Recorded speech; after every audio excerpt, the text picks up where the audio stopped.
Hi, we're back here from AmericanElgin.com with one of the coolest, in my view, 27 jewel Elgins, and this is a really fabulous one. This is the model letter N, so the Elgin 27 jewel thin or thin line model N.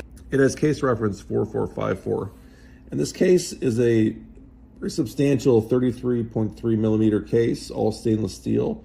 Made by ID Watch Case Company out of New York. You can see this is the case back. This is very substantial, very thick case too, even though this was called the thin line or thin. Actually, this is probably this may be the thickest case in the 27 jewel lineup. Certainly if there is one thicker, I don't think there would be many like that, but I think this may be the thickest. A very substantial, very impressive case.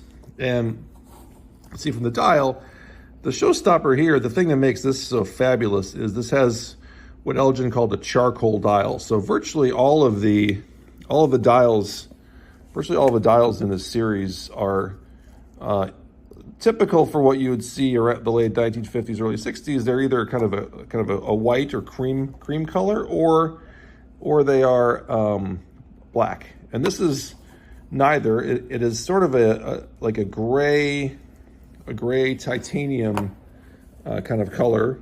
As you can see, maybe it's not quite so reflective. We'll get a better look here. It's like a light gray, kind of luminous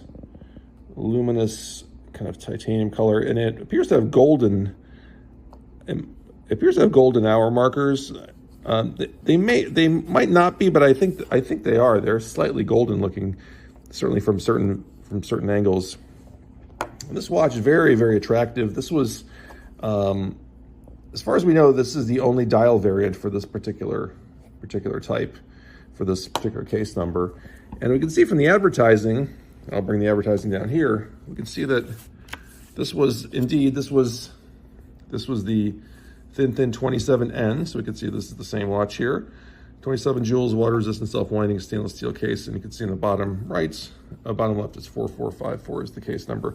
Now, I see another ad there are very few ads for this watch, but here's another ad. You can see also it's described as being the 27 jewel for $69.50. And then finally here we have a very sort of brief reference. It is this watch, although it's a bit hard to see in this ad. And if we scroll down here, we'll see that this refers to Man's Elgin with a smart charcoal face. So this is charcoal face. This is sort of the distinctive attribute of this watch. And one thing about the charcoal face that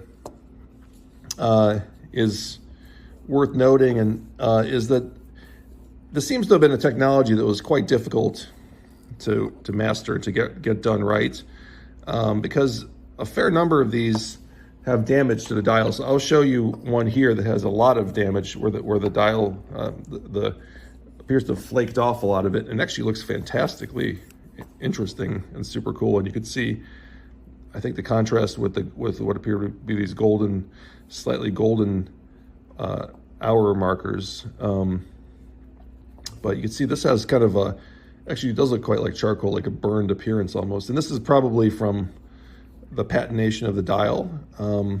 And this is rather typical, maybe not to this extent, but rather typical in many of these watches. There weren't a lot of these made. These are quite rare. So we'll go back to the nicer ones, the very attractive ones.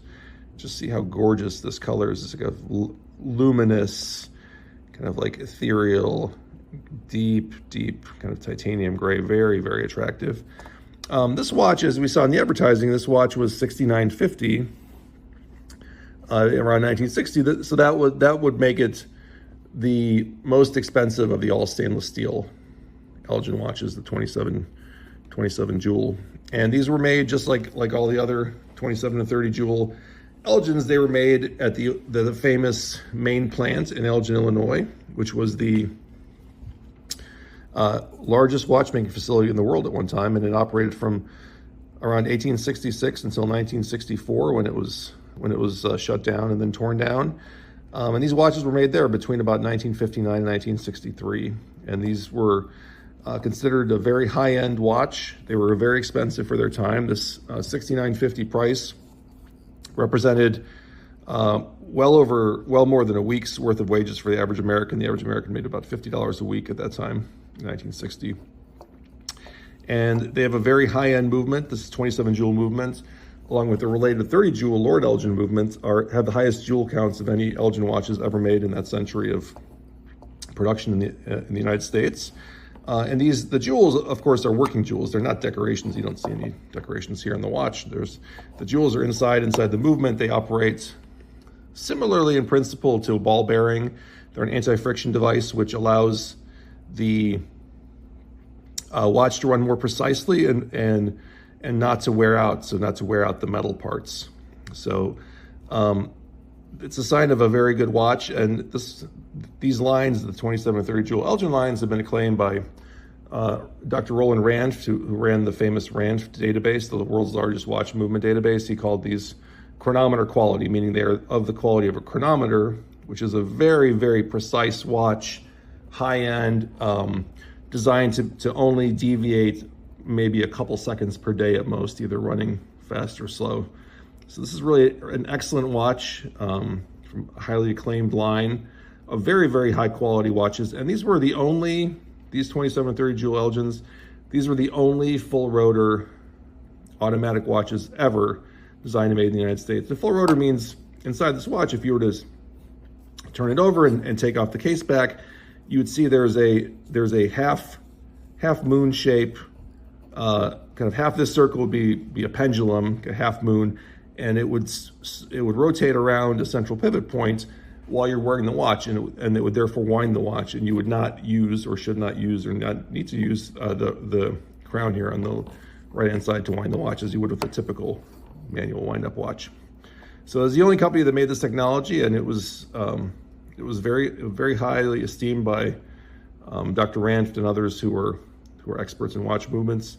And it was the only one made in the United States. And Elgin, frankly, made the only American-designed and made automatic watches of any type. This is the second generation they made. There was an earlier generation about a decade earlier called the bumper automatics. That was kind of not quite as advanced technology as the full rotor. The full rotor is the one that is used today on modern automatic self-winding watches also. So that this is as the modern technology, and it's a very, very precise movement if properly maintained. And this is just a gorgeous line, and this is a gorgeous example of really one of the most impressive watches in this 27 joule series. If you'd like to find out more about these watches, please check out our other YouTube videos, our Instagram page, American Elgin, or our website, americanelgin.com. Thank you.